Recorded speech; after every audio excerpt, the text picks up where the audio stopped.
1979 সাল থেকে রাজনীতি শুরু করেন আব্দুল্লাহ আল মামুন। নোয়াখালী জেলা বিএনপির সদস্য তিনি। 1991 সালে তিনি নোয়াখালী জেলা বিএনপির সাহিত্য সম্পাদক ছিলেন। হাসিনা সরকার আমলে 16টি মামলার শিকার হন তিনি। 3 বার জেল হাজতে ছিলেন।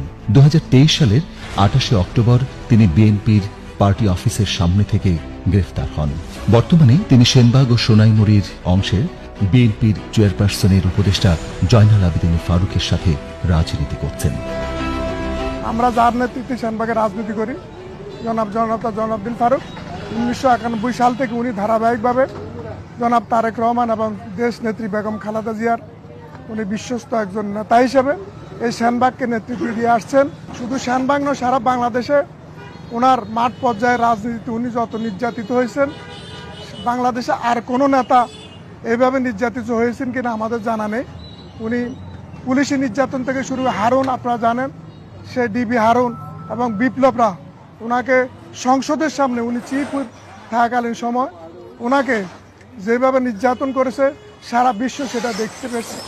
একসময় সেনবাগটা অজপাড়াগায় ছিল। উনি নেতৃত্ব 1991 সাল থেকে উনি যখন এমপি হন, দেশনেত্রী বেগম খালেদা জিয়ার নির্দেশে এবং ওনার সহায়তায় উনি এখানে উন্নয়নমূলক কাজ করেন। এই সেনবাগে উনার বিকল্প উনি নিজেই।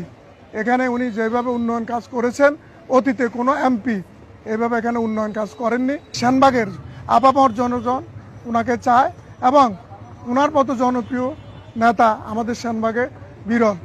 অতএব আগামীতে ইনশাল্লাহ আমরা মনে করি দেশনায়ক তারেক রহমান, দেশনেত্রী বেগম খালেদা জিয়া ওনাকেই ধানের শীষ মনোনয়ন দিয়ে সেনবাগের মানুষের আশা আকাঙ্ক্ষাকে ওনারা বাস্তব